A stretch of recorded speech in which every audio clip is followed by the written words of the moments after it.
Okay, we are live. Hello, everybody. Hello, welcome. Thank you for joining us.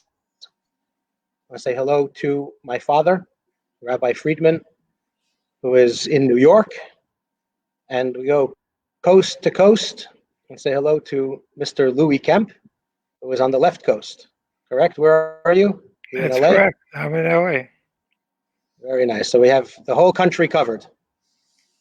The whole country covered. Welcome. Thank you guys for doing this. Louie, we're doing this because, first of all, you and my father have been friends for so many years. And now the whole world knows it because you wrote this amazing book titled Dylan and Me, right? This book behind me, 50 Years of Adventures. Could you believe it's been 50 years? How did that It's happen? amazing. It's amazing. That's what I want to know. I didn't think I was that old. Well, at my high school math tells me since you met him at age 11, you look good for 61. Thank you. If that's how old I really was, I would agree with you. So you grew up and you knew a kid named Bobby Zimmerman. You met him in summer camp.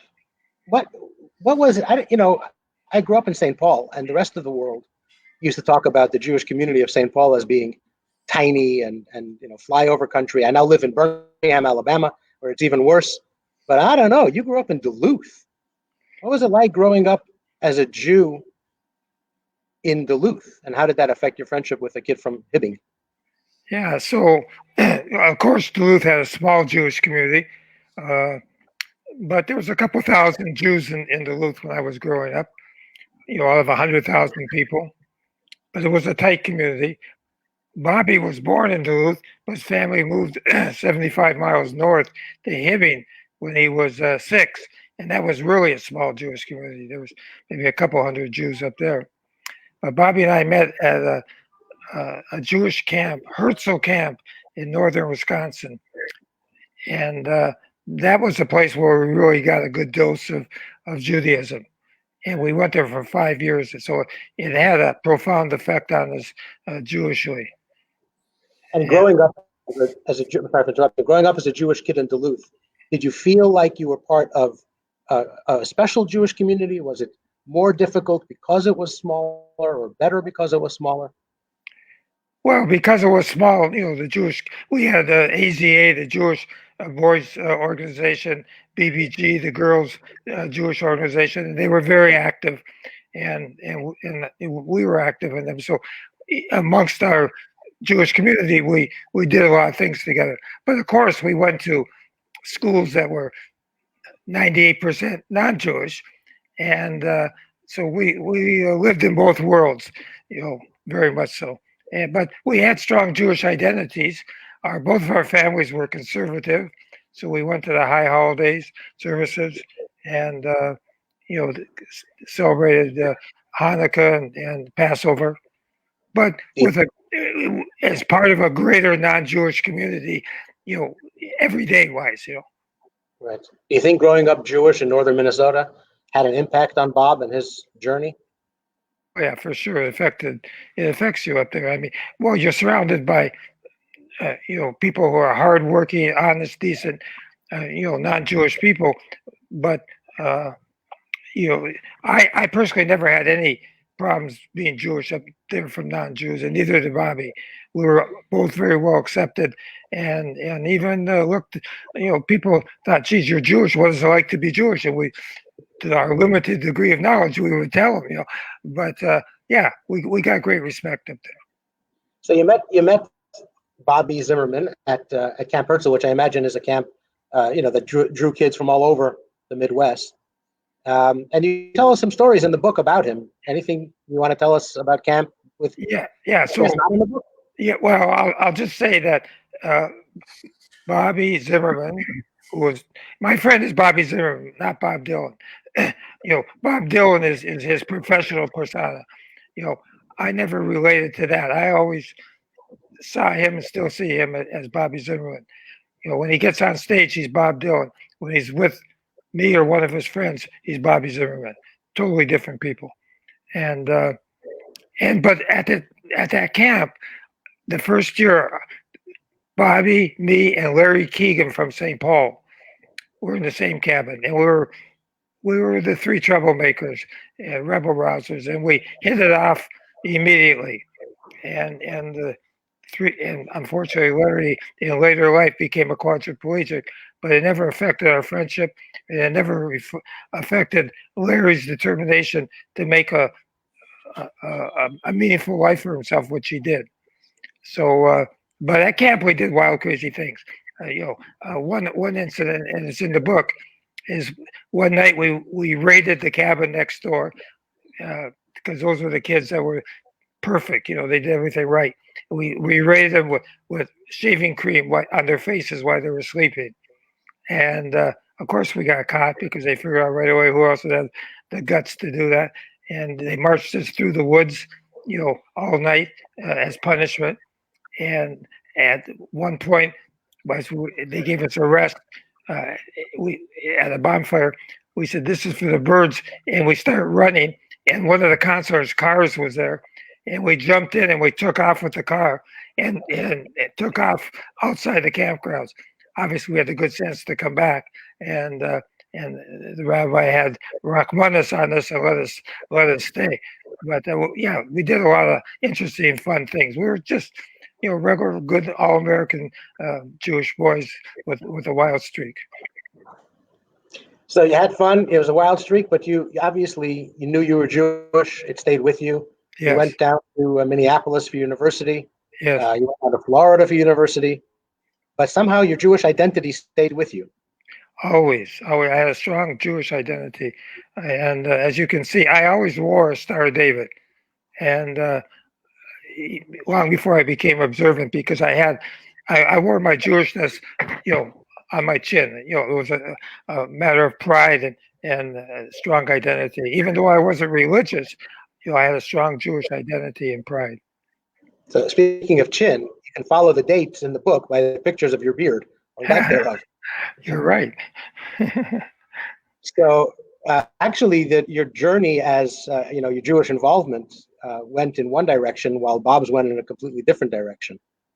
Tati, I'm gonna refer to Rabbi Friedman as Tati. He's my father. Do you remember the first time you went up to Duluth? I don't remember which was the first time, but I went up quite a few times. Yes. But Sukkot I remember very clearly. The wedding I remember very clearly. Sukkot in Duluth. In the Twin Cities, we used to get snow in our sukkah. A sukkah in Duluth must be an igloo. Actually, the day I was there, it was quite warm. It was nice. I'm having a sukkah party. You had a massive sukkah. Yes. Built like a bomb shelter. Yes. So what brought you up to Duluth? Louie. So Louie, you were already on your journey. How did you go from an international fish expert and character and a best friend, of course, to Bob Dylan, to a traditional Jew? Well, we can thank your dad, your Tati, for that. What happened was I was living at that time in Los Angeles, in Brentwood, with Bobby at a house there. He invited me to move in with him. He was at that time had already started studying the New Testament, and he was he was into it. He was reading it all the time, and it had an effect on him. So I'd been in the house with him a couple months, and then I took a trip back to Minnesota to see my mother in Duluth. So I called my friend Larry Keegan, and I said, "Larry, I'm going to be between planes in the Twin Cities for about an hour and a half. If you want to come out and say hello." He said, "Sure, I'll be there." I had previously told Larry that I had these questions about the meaning of life, and and I was looking for somebody who would give me the answers about the meaning of life, because everybody I knew thought life was just a big party and self-indulgent affair, and I knew it, and my neshama and my head told me that I wasn't just sent here to make all the money I could and have all the fun I could. It seemed empty to me. So when I got off the plane in Minneapolis, at the door of the plane was Larry in his wheelchair, his Mexican helper Alfonso, Remember Alfonso? Yeah, remember Alfonso? Who we later dubbed the Holy Fonz because he would always put filling on Larry and knew about everything because he was around Uh-oh. us all the time. And what happened is Larry, when he knew I was coming, he had met Rabbi Friedman at some event in the Twin Cities, was very impressed with him. And he called him up and said, Rabbi, a good friend of mine is going to be at the airport for an hour or so. He asked questions about the meaning of life as a Jew. Would you be so kind as come to the airport with me and answer his questions? And your father had been teaching all day at Beis Hana. Beis Hana was on. It was in these late December. It was cold as H outside. But your dad had worked all day teaching. So instead of going home to his wife and his 14 kids, he agreed to come to the airport to meet a Jew he'd never met before in miserable weather. So I saw the rabbi there where he said, "This is Rabbi Friedman. You should ask him those questions that you claim you have about life." So I said, "Great." So we went and we sat down. And the best way I can describe it is like this. I had good questions, but Rabbi Friedman had great answers.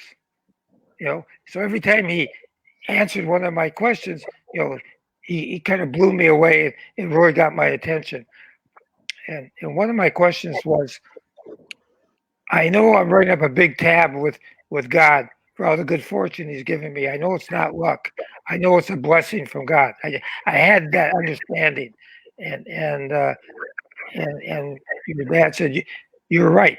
It's not luck. You've been given this by God." And I said, "I want to know how I can start paying God back."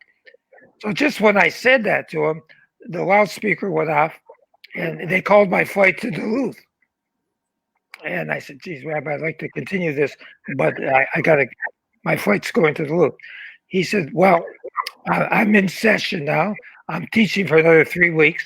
If you want to come down for a couple of days and sit in my classes, and I'll meet with you at night afterwards and answer any questions, why don't you do that?"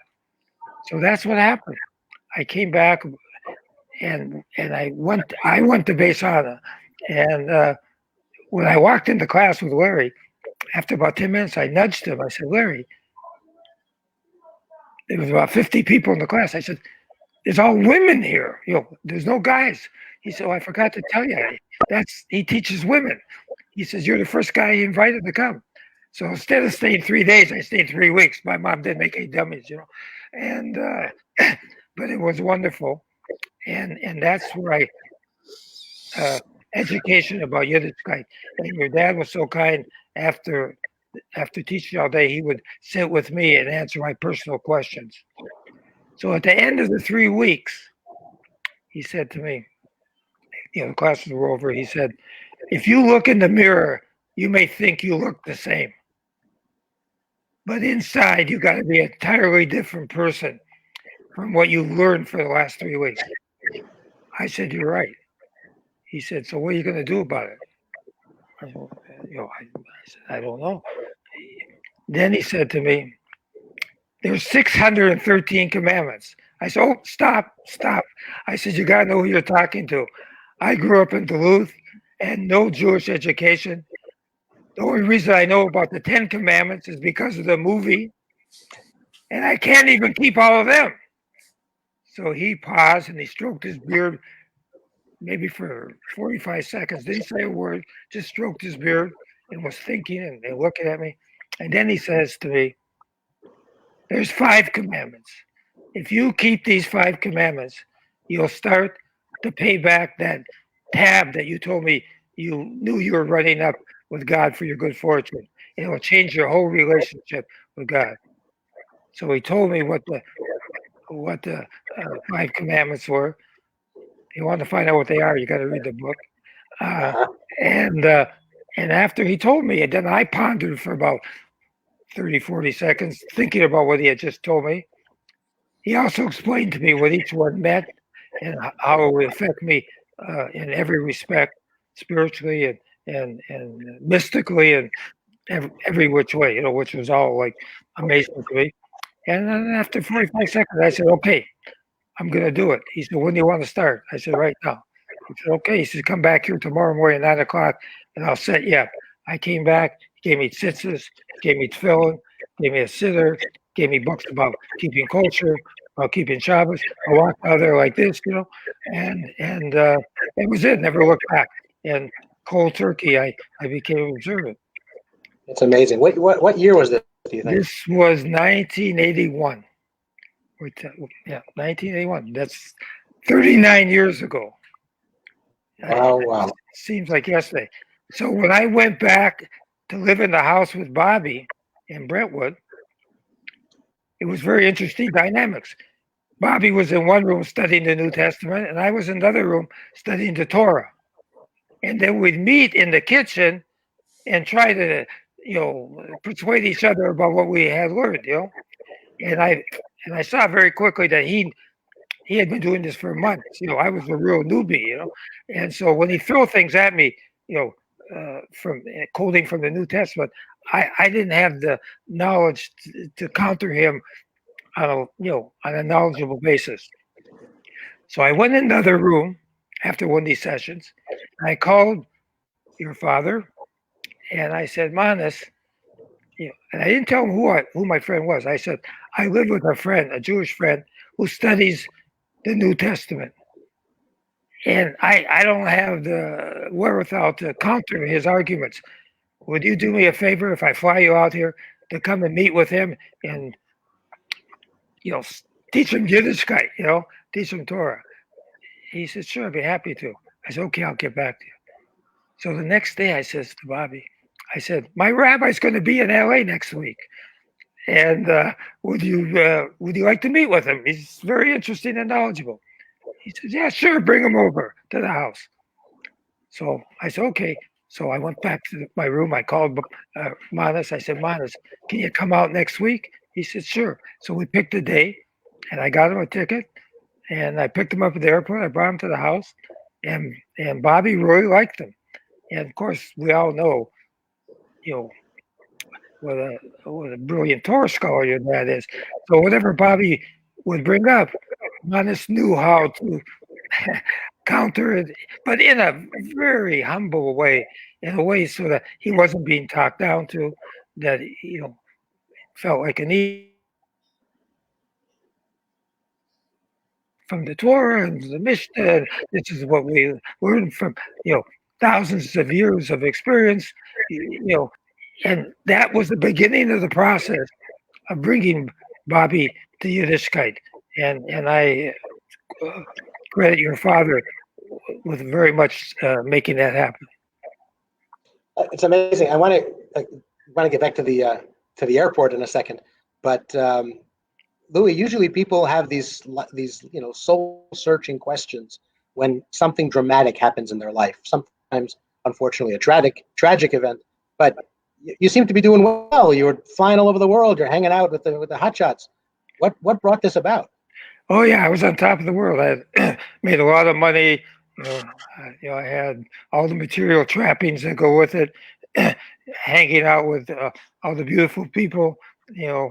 But the Jewish neshama inside me knew better than anybody in my head.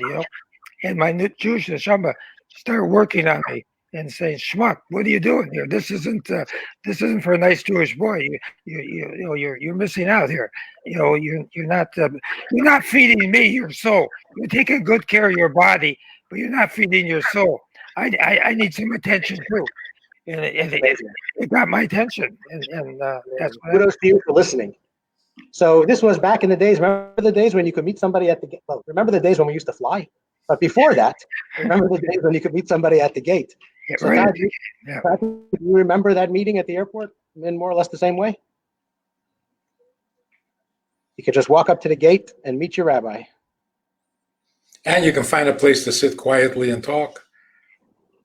Yeah. And so then he flies you out to California. And did you know who Bob Dylan was when you met him? A little bit. Not really. And so the relationship started. You started teaching him Torah. How did that work out? I wouldn't call it teaching. We started talking, and his neshama was just as alive, maybe even more, because he did have a desperate need, because he had just gotten divorced. So didn't really have to say much. The Jew in him was right there under the surface. Do you remember some of the things that he asked you that sort of helped him find his way? I'll tell you one little incident. When I arrived at the house, the woman missionary, what was her name? Well, was it Clyde was there? Maybe, yeah. She happened to pop in to visit. They hadn't seen each other in a while. Oh, that was Mary Alice. Mary Alice. Ah, yeah. So she had attracted him to Christianity, and they hadn't seen each other for a while. And all of a sudden, she shows up, like hashgacha pratis, and like the one day that I show up, she shows up. So she comes out of the room, and he introduces her to me, or me to her, and she puts her hand out, like shake hands. And she has this big Bible under her arm, with the gold embroidery. And I said, I'm sorry, we don't shake hands. It's against the Bible. Anyway, she left, and Dylan loved it. He just loved that little exchange over there. So he just opened up, and we started talking about his childhood, and it was a pleasure. And Louie, you note in the book that on stage, Mr. Bob Dylan doesn't do a lot of talking. But from the relationship I remember with my father, Ty, when he came, he doesn't stop talking. Yeah, because that's Bobby Zimmerman. Yeah. Yeah. Bobby Zimmerman talks to his friends and teachers and people he likes. Bobby Dylan on stage just sings. He doesn't talk. Yeah. So what do you remember about his visits to our house? First thing. What? Huh? You're asking me? Yeah. You're asking me? I just remember being afraid of this guy I didn't know, and he looked scary. But I just remember him sitting and you guys just talking for a long time. Besides this big dog. I thought for sure you were going to say the first thing you remember is Babe. Absolutely. The big biggest dog we've ever seen. Dog bigger than me. Yeah. But he would talk, right? And he wasn't bashful, and he was listening. And he followed you to Minnesota. I mean, he had a place in Minnesota, but he came. The relationship continued into Minnesota. Well, he would come to visit his mother. I don't know, a few times a year. Yep. While he was there, he would come down to St. Paul. It's not an easy drive. For those of you who are wondering, it's not like it's around the corner. Sometimes he would come on motorcycle. But Bobby always had a lot of good questions when it came to spirituality. And your father he found to be a great source of knowledge to answer those questions.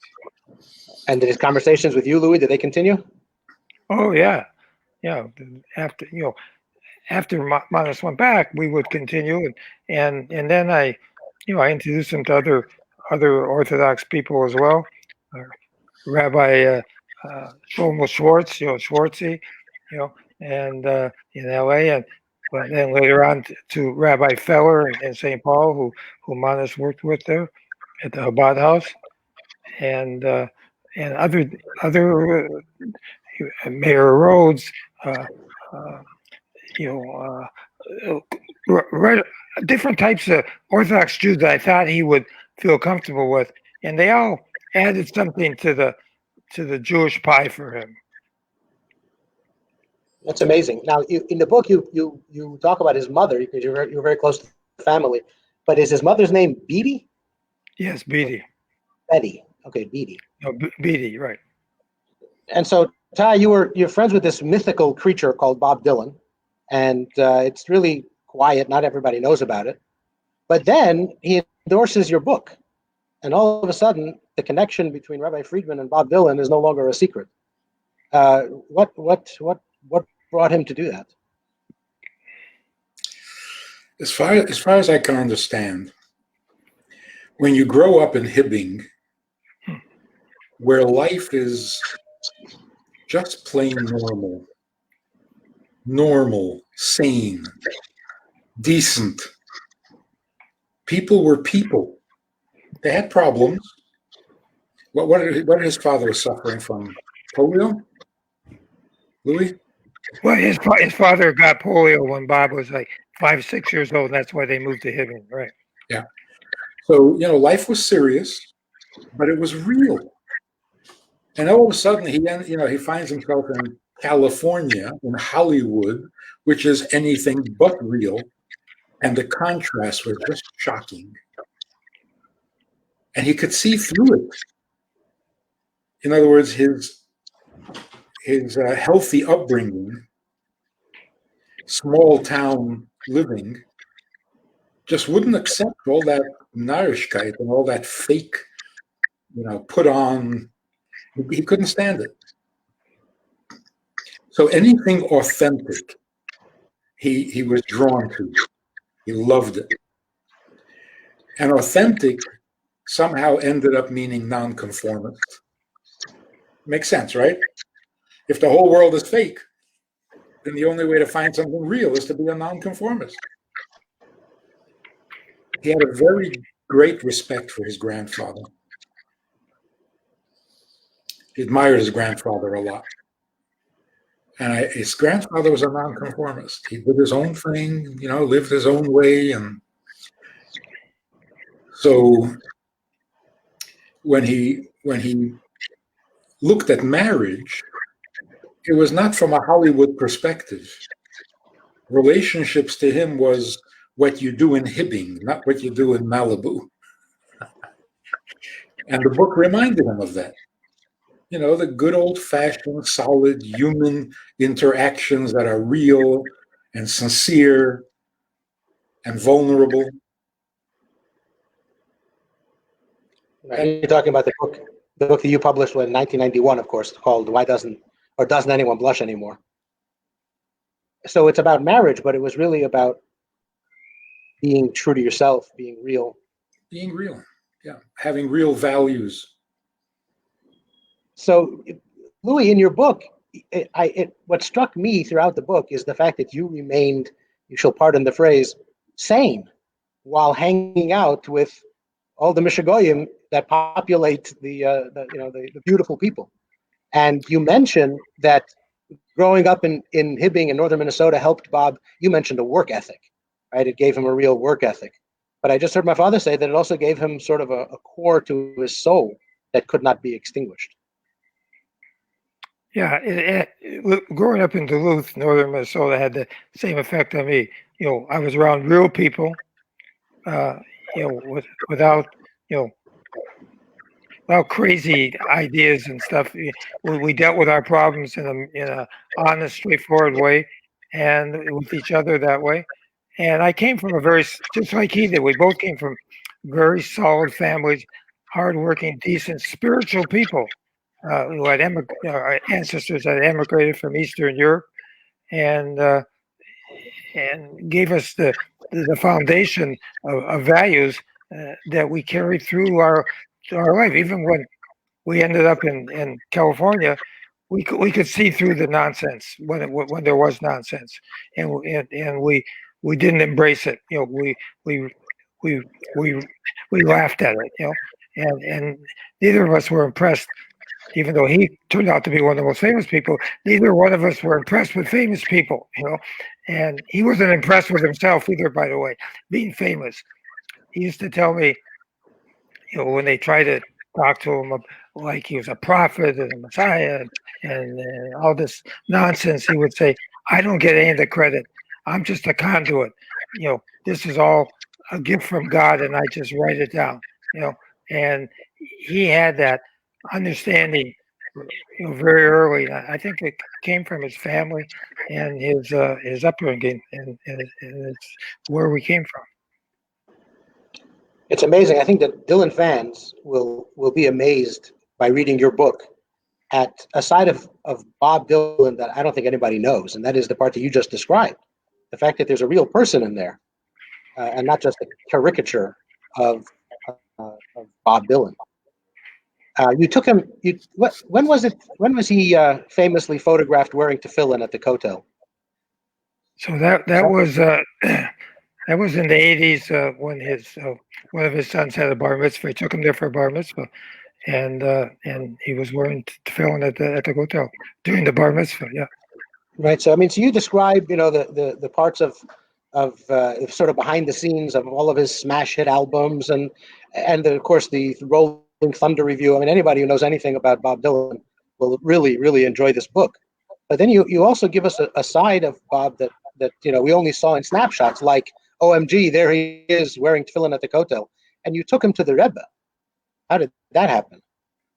Yeah, so part of the process after he studied, and that was a continuous thing. He would stay with your father, both in L.A. and in Minnesota, which he used to spend a fair amount of time, by the way. And then, as through that evolution, he learned about the Rebbe through your father and me, and Rabbi Feller.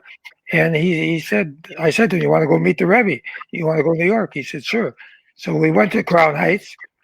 And on multiple occasions, and your father used to be the interpreter during these Verbringens, but so we'd go to these huge Verbringens with 3,000 people at 770. You couldn't even move there, and Larry and Bobby and I would get in, and it was all in Yiddish. We couldn't understand the word, but we could feel the holiness of what was going on, being in the presence of the Rebbe, and his voice and his eyes and the reaction of the other people.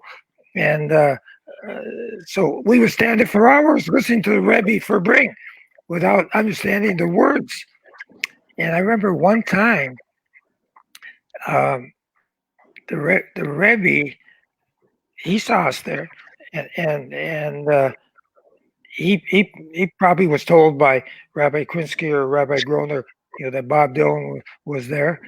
Didn't mean anything to him, I mean, he looks at the spiritual side of people, not the material or famous side. So, to one of those Verbringens, the Rebbe had a glass in his hand with mashka, and he stood up.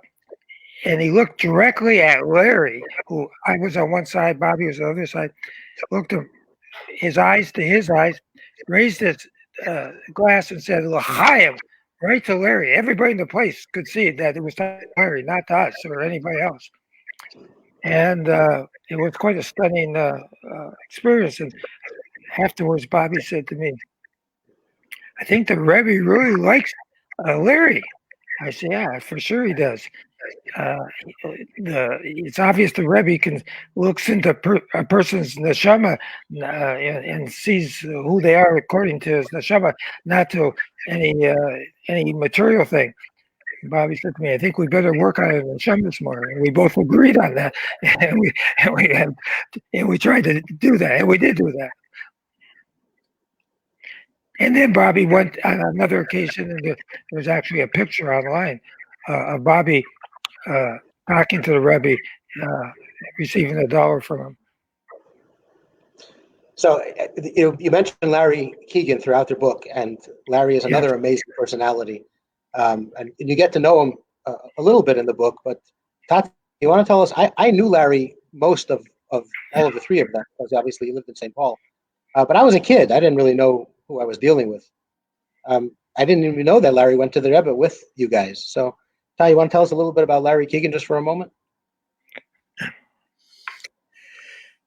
I think it was a Shavuos, if I'm not mistaken, some Yom Kippur, because there was Keshel Bracha. At the end of a long Fabrengen, everyone would file past the Rebbe, and the Rebbe would pour a little wine from his cup into your cup and say L'chaim. That would take hours. Larry was there in his wheelchair, and they swept him up onto the stage, onto the platform, and they took him past the Rebbe in his wheelchair, and he's a quadriplegic. He can't even cough by himself. Right. And you know what the Rebbe said to him? Besides l'chaim, the Rebbe said to him, "Don't depend on anybody." It's like, what? And that's it. They moved him along. The line was moving. And for a long time, we was like, what does that mean? I'm dependent constantly on everybody.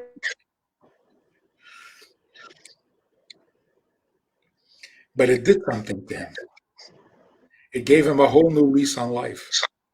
Because around that time, his kidneys failed and he had to be on dialysis on top of everything else. And that was like, it could have been the final straw. But he bounced back. Like he was down for about 3 days. This is already too much. 3-4 days later, I see him and he's back to his own self. Yeah, it took 2 more hours every morning to get out of bed. But once he got out, life was good. It was amazing. And he would have his helper put the filling on him every day. Alfonso. Yeah. The Holy Fonz. Right. I don't mean to introduce a totally foreign subject into this, but Louie, you told us a story about your mother that just blew me away. The brilliance of a Yiddish mama, with your draft when you went to the draft. Yes. It should have been in the book. No, it's in the book, Rabbi. It's in the book. It's in the latter part of the book. It's right towards the end. I put it in. I couldn't leave it out. It was just too it told so much about her, and it also told so much about my upbringing too. By that time, I was 20 years old. She told me I still, I would listen to her. Nowadays, try to get a 20-year-old to listen to their mother, or I think it was 22 by then. For those of us in flyover country, you want to tell us the story? Well, it's in the book. I'll give you the short version of it. But what happened was I had transferred from the University of Minnesota to the University of Miami. I was going to college down there. I had a draft deferment for being a student. Back in those days, everybody got drafted unless you had a student deferment or a physical problem. And so I had my student deferment, but because I had transferred back and forth, I was the 4 years were up, and I still had another semester to go. And she calls me one day and she said, "Louie, I just got a draft notice for you at the house." She said, "Don't worry about it. I'll take care of it." I said, "What do you mean you'll take care of it? It's the United States government. You can't. This isn't like bringing smoked fish to my teachers to get me out of trouble after I beat somebody up. This doesn't work with the U.S. government." She said, "No, I'll take care of it. I'll get back to you." She calls me back a week later and said, "Okay, I'm sending you out special delivery." That was a big deal back then. By the post office, you could get it like in a few days. It was expensive. There was no Federal Express back then. And she says inside there will be an envelope from Dr. Harrington, who was our family doctor for forever. They even did house calls. Try and get a doctor to do house calls now. In Duluth, he did house calls. Yeah? That's how close everybody was. And that's kind of relationship people had back then. They cared about each other. So she said, "But you can't open it. The information about where you're supposed to go for your draft physical is in the envelope from the draft board. When you go there, hand this envelope to the draft doctor. But I don't want you to open it before you go there." I said, "Mom, I can't. They think I'm a sissy. I can't come with an envelope to my doctor. I mean, they don't care about that." And I started arguing with her, and I wasn't going to do it. And she knew how to handle me, of course. So, I was a strong, vibrant young guy, tough guy, and so she pulled out her trump card. Her trump card wasn't Donald. She started to cry. Oh, that was it. She started to cry. I'm done. Okay, stop crying. I'll do whatever you say. And I think that's in the Jewish Mother's Handbook 101. I think, and that was it. I promised her. I went to the. I had to show up at the Miami Armory, and there was 1,000 guys there, big lines. They sent you into another room to take off all your clothes except for your skivvies, and stand in line until it was your turn. And so I was in one of the lines, and I could see. I got close to the front. Everybody got got past. You have to be dead not to pass this physical. Open your mouth. To put the stick in. They hit your knee with a rubber thing. Whether it moved or not, great. And then the guy had a stamp there. You had to hand him your draft card. So you hand him your draft card after this 1 minute physical. He'd stamp it. 1A. That means you start packing. You're going to Vietnam. And that was it. So when I got there, he put me through the same thing. And he was about to pick up to stamp my draft card, and I had this envelope in my hand. I figured, I promised my mother I got to do it. I said, "Excuse me. Here, I have an envelope from my doctor." He looked at the envelope from your doctor. He grabbed it out of my hand. He tore it open, went like this, started reading it, and then he starts screaming at me. He says, "Who the hell do you think you are? The U.S. Army doesn't make any exceptions for anybody." And he looked behind him, and on the shelf behind him there was another stamp. He took that one out, put it in the ink pad, then stamped my draft card. It was 6E. To this day, I don't know what that means. Nobody I ever met could tell me what I think 6E or 6J. Nobody knows what that means. And then he came back, and everybody's looking at me, and so I picked up the letter. I went out, I read it, and I was in shock. It said, "To whom it may concern, Louis Kemp is very happy to go in the Army. In fact, he wants to go in the Army, but he has a medical problem that you have to be aware of. He's allergic to wool, and you have to give him a silk uniform, or otherwise he'll break out in rashes and hives. And as his doctor can allow him to go in unless you give him a silk uniform." The guy read that, he went crazy, and then to get Louie Kemp a silk uniform when everybody else has a wool uniform. That was it. And all the way back to my apartment in Coral Gables, in Coconut Grove, I just couldn't believe it. I was in shock. I got home, I called my mother.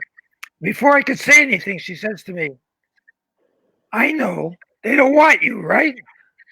I said, "Yeah." She says, "Always listen to your mother." And that was it. I never heard from her. Unbelievable. It's unbelievable. It is unbelievable. Brilliant. It shows the brilliance of a Jewish mother and determination. And I was allergic to wool. How they got the silk language in there, I don't know, between the doctor and her, who came up with that. But that's what happened. Unbelievable. That's amazing. Really, Foster Brooks says, the 6 is a number. What does E stand for? And the guy said, E stands for even if there's an invasion, don't come. they didn't want me. Was your mother a native Minnesotan? So my mother was actually born in Poland, came over to the United States into Chicago. Her parents had come ahead of her, and she brought her over right after the First World War. And she was a young girl, maybe 14 years old, grew up in Chicago. My father was born in Poland. His family moved to Duluth. And through mutual friends, my father and mother met, and she moved. They got married, and she moved to Duluth. But you don't do it for your bashert. Yep. To Duluth. Is there still a thriving fishing industry in Duluth? Unfortunately not. No, because the lake went through a lot of changes. It was there used to be 10 million pounds of Lake Superior fish taken out of sold commercially. Thousands of fishermen. Now there's nothing. Right. So going back to what we were talking about earlier, Tati, do you remember Bob Dylan's connection to the Rebbe? What was his reaction to meeting the Rebbe? In general, a chassid's relationship to the Rebbe is private, and all the things in his life, he wanted to keep that private, like every other chassid. But I know that he was absolutely in awe of the Rebbe. When he heard the Rebbe wasn't feeling well, he flew to New York to see what's going on. So there was something very special there. I don't know, the Rebbe reminded him of his grandfather. The Rebbe was the ultimate reality, true, unadulterated, authentic Jew. He loved it. But what went on between them is, like any other chassid, it's his to preserve. But there's no question he respected and loved the Rebbe, and the Rebbe had a big influence on his life as he did on all of ours. Because the Rebbe was authentic. You could see he was authentic. The people we were hanging out with in Hollywood, you could see they weren't authentic. The Rebbe was authentic. And we were craving that, yeah. Louie, what comes across in the book is you don't really know the man, Bobby Zimmerman, from Bob Dylan. There's so much more going on behind the scenes. It's amazing. We don't really even know his name. Everybody says, "Oh, I know his real name. His real name is Zimmerman. His real name is Shapsi Zush." That's right. That's his Hebrew name, given at his bris. That was the name given to him at his bris. That's his real name. He reads Hebrew like a yeshiva bacher, because he got his bar mitzvah lesson from an Orthodox retired rabbi from Borough Park, who came out for 1 year to be in Hibbing, the year of his bar mitzvah. In Hibbing, not even Duluth. In Hibbing. Oh, that's where he was at. Remember the rabbi's name? I can't. I got it written down sometime, but he appeared, and then after the bar mitzvah, he disappeared, and it was Bobby said it was like a miracle. Yep, it was his bar mitzvah gift. From Hashem. Yeah. But, we thought, ask him to read from the Siddur and call him up to the Torah. Can you say it in English? What? He reads like a yeshiva boy. Louie, you have an amazing memory, because the stories in the book are so vibrant and so vivid. It's amazing. But that's for me to eat a lot of fish. All my life I ate a lot of fish. Good for the memory and many other things. Fresh from the lake. But for the Bob Dylan fans in the world, obviously this book is a gem. But what do you think this book says to Jewish kids who are growing up today in small towns or even in big towns, but growing up American? What do you think they'll get from this book? What I can tell them is that Torah and Judaism are our heritage, and we're thrown into this wild, crazy world. Look what's going on now. The only thing that separates us from other people is our Torah values and our Torah, and to learn about that and to live according to that is what binds us together and is our protection against getting confused and getting mixed up in this world. And so when Bobby and I had the chance to learn Torah, it gave us a sense of knowledge, a blueprint, to deal with things in a meaningful way. And I suggest that to all Jewish kids. Doesn't mean you have to become religious, but you should have that knowledge and understanding, the knowledge of your ancestors, the heritage of your ancestors, being a Jew is a special opportunity and a special responsibility, and you better know what it's all about so you can make informed decisions. That's absolutely, I would say another lesson is that no matter how great the insanity is, no matter how overwhelming it seems to be, a little bit of MS, a little bit of truth, a little bit of sanity is more powerful. You can overcome it all. I agree. You just have to be raised in Hibbing. That's or Duluth, or Duluth. But Kai, remember Professor Vovel Green, Olav Shalom, used to say, you Hasidic rabbis have to take off your black coats and put on doctor's lab coat. People will listen to you more because people tend to. But see, here we have the story of the one, the only Bob Dylan, and yet it shows a mensch and it shows a deep Jewish soul. What's the message there for American Jews? A little bit of Louie? I would say, don't let the outside world penetrate the truth. Don't buy the Western blueprint of truth. Search for yourself, and if you're Jewish, search in your religion, because we, the Jewish people, have more experience, more knowledge, and understanding about the world than anybody else. And everybody else has taken something from us here and something from us there, tried and made a religion out of it. But we got the real deal, and we got the close relationship with God. And if we follow our own Torah, we'll have a meaningful, protected, enlightened life. You don't have to look anywhere else, and you don't have to be religious to do that. You just have to take the time to learn what the Jewish knowledge is all about, which prepares us for life and protects us. Coming from you, that's a big compliment. Thank you, Rabbi. I learned from you, Rabbi. You're my teacher. You're my rabbi. Is it amazing to either of you that this message is coming from the voice of the generation, from the Messiah of the 60s? And yet what you just said is so right on.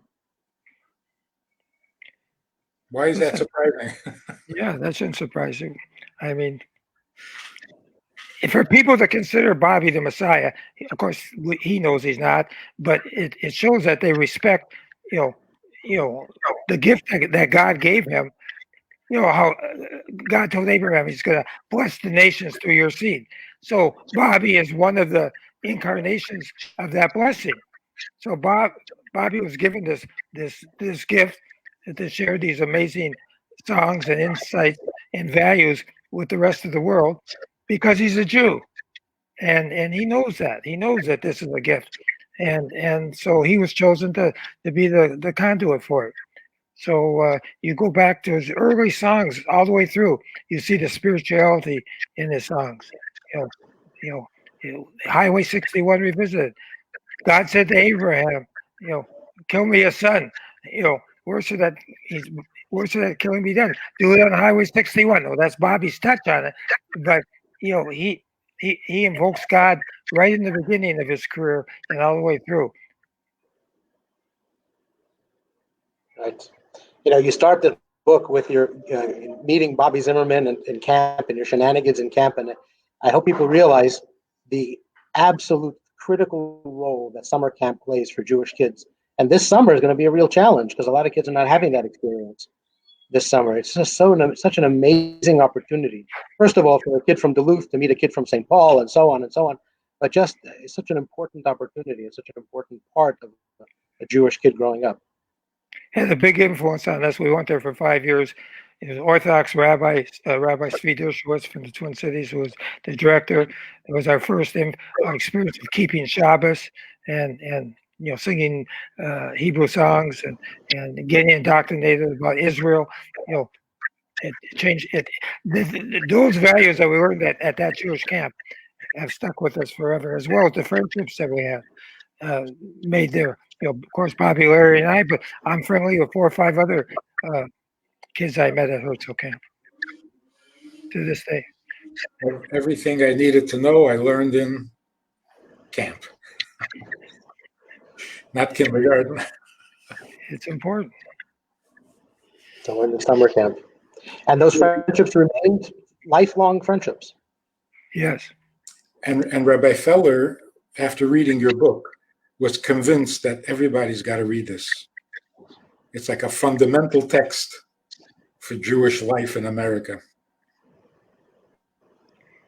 Yes, he told me that as well. He felt that it shows, that kids like Bobby and I who didn't grow up religious, using our own brains and our own Jewish neshamas, reached out for it because we understood that it was our protection and our knowledge to get us through this life. And so I think that it validates the Rebbe's philosophy. When Europe was destroyed Jewishly, everybody was convinced that Judaism was finished because it's never going to happen in America. The reason? Because in America, you can't tell anybody what to do. You don't have the discipline of Europe. You listen to the czar, you listen to the political leaders, or you get shot. So listening was part of the mentality. You had to obey. But in America, particularly in rural America, nobody told you what to do.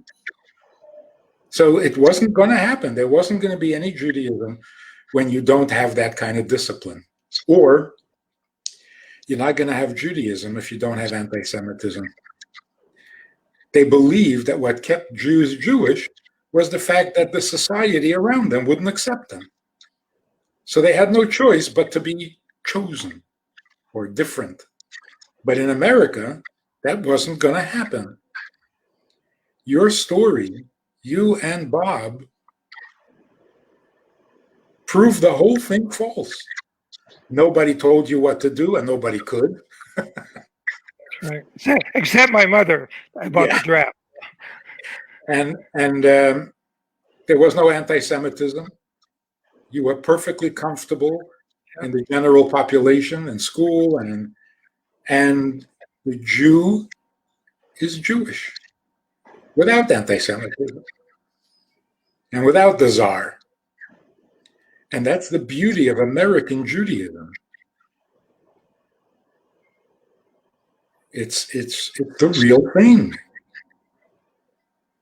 It doesn't need any help from the outside. It comes from the inside. And it's just as strong and just as real. All you need is a little book learning. And I got to tell you, when I had the fish business, I had become observant. I had hundreds of people working for me at one time, and they knew that I kept the Sabbath, the Shabbos. If it was a Friday afternoon and it was getting late, they were the first ones to tell me, "Louie, you got to go home because you're getting close to your Sabbath." They were worried that I would be late to keep the Sabbath. The non-Jews like when Jews act Jewishly and keep their faith, because they do the same in theirs, and they respect and appreciate when we do it as well, if we're believers. And I found that throughout my whole life that my non-Jewish employees and friends respected my observance. If I remember correctly, one of your ships was hijacked, pirated. It was seized by the Russians in the Bering Sea, right, and taken back to Siberia and claimed that they were spies or something. Yes. And they tried to call you, but you wouldn't answer because it was Shabbos. That's right. My phone was ringing and ringing and ringing, and I said to my wife, I said, somebody's trying to reach me, but I'm not going to answer in Shabbos. So what happened after hours of the phone ringing? This was in Duluth. Somebody hear a knock on the door. I go to the door. It's one of the guys that worked for me in my office. He said, Louie, I'm so sorry, Mr. Kemp. I'm so sorry to bother you on your Sabbath. I know this is your Sabbath, but this was so important. I thought I had to come and tell you. I said, well, what's so important? He said, the Russians have seized the Frida K, was a ship I named after my mother, Frida K, and took it to Siberia, and they won't give it back because they claim that they're spying. He said, what should I do? So I thought for a second. I said, call the insurance company. And he said, oh, okay. And that was it. And then after Shabbos, I put on CNN.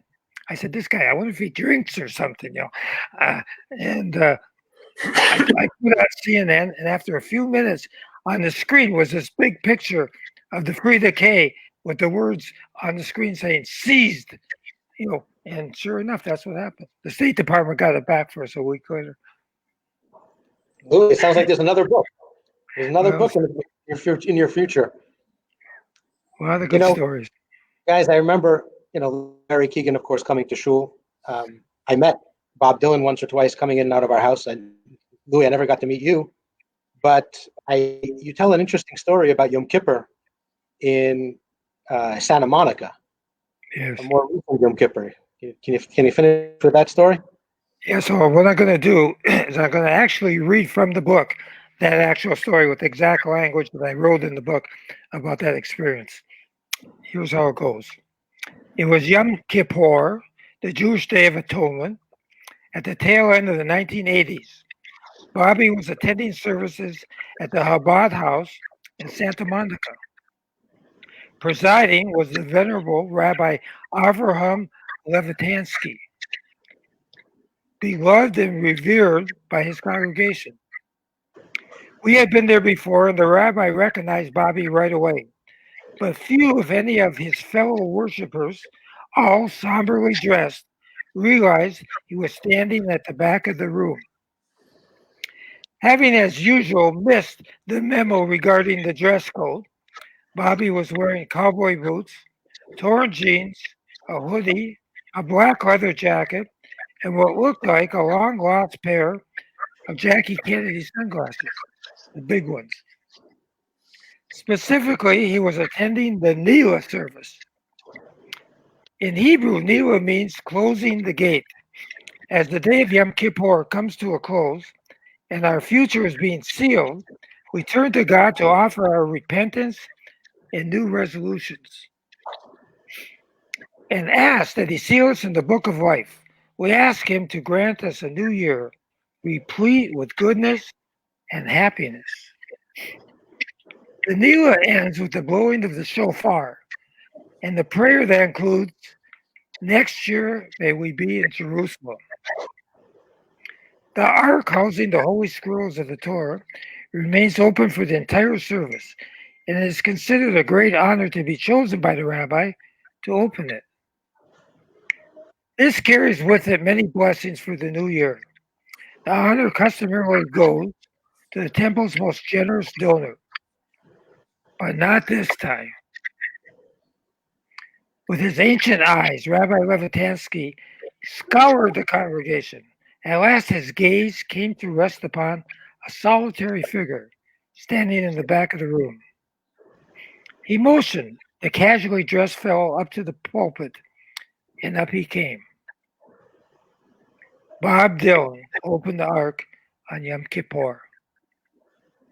Afterwards, when the last echo of the shofar had diminished to silence and most of the congregants had trickled away, the biggest donor to the temple sought out Rabbi Levitansky and pulled him aside. I want you to know, Rabbi, said the man, that when you didn't call me up to open the ark, I was quite hurt. Then I saw whom you chose, and I realized you were even wiser and kinder than I had imagined. So I'm going to double my contribution for the coming year. It takes a great generous heart to give the honor of opening the ark for Nila to a homeless Jew.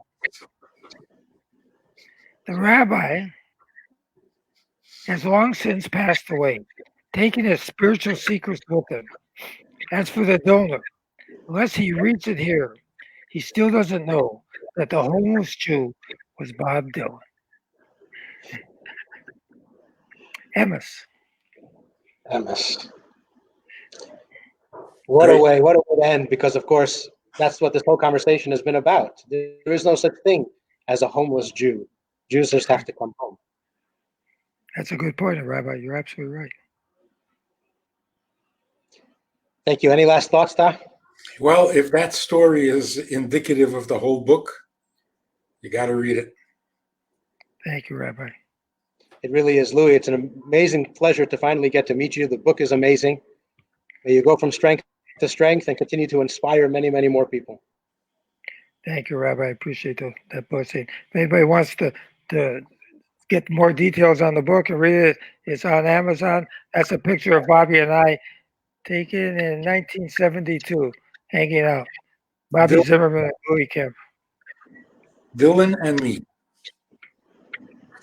Are you doing any book signings? Oh, you can't do it today, God forbid. Well, I had done a few, quite a few, and I had a whole bunch planned when things went down. And once it goes back up, I'll be traveling around the country doing book signings. May it be sooner than later. And I'll be at different Chabads. I have one already lined up, a Chabad in Berkeley, Chabad in San Francisco, Chabad in Sacramento. I've been approached by Chabads all over, and I look forward to see you at your friendly Chabad after this goes on. Don't forget Chabad in Birmingham. Okay, invite me, Rabbi. You're on. Okay, good. Thank you, guys. Aloha, Rabbi. Ta. Thank you, JLI, for giving me a chance to spend an hour with my father. I just want to say to Rabbi Manas Friedman, thank you for changing my life. Thank you for plucking me out of the gullus. I have 6 children and 5 grandchildren, 1 on the way, all observant Jews because of what you taught me and what you did for me. And coming out after a long day, instead of going to your own family at 20 below zero to come and talk to answer the questions of a Jew you didn't know. Thank you for your selfless behavior towards me. I have a nasty joke, but I'm going to say it anyway. If you have 14 kids at home to put to sleep, wouldn't you run out to the airport too? Yeah, I think that you came because you're a selfless Jew and you care about every Jew, and you changed my life and the life of many other Jews because of it. Well, it turns out that it was worth it. Thank you, Rabbi. Thank you. You're making a difference, and that's and endless ripple effects. Thank you. One to the other. I just want to add that Manas was kind enough when my youngest son, Eli, Elchanan Ruvain, was born. I called Manas, and he came to LA. It was a sondic for his bris. So Manas is a full service rabbi. And then he was at my wedding. He was a full service rabbi, cradle to the grave. You know, you're covered when you're with Manas. full service. I go wherever I'm invited. There you go. Thank you. This was a pleasure.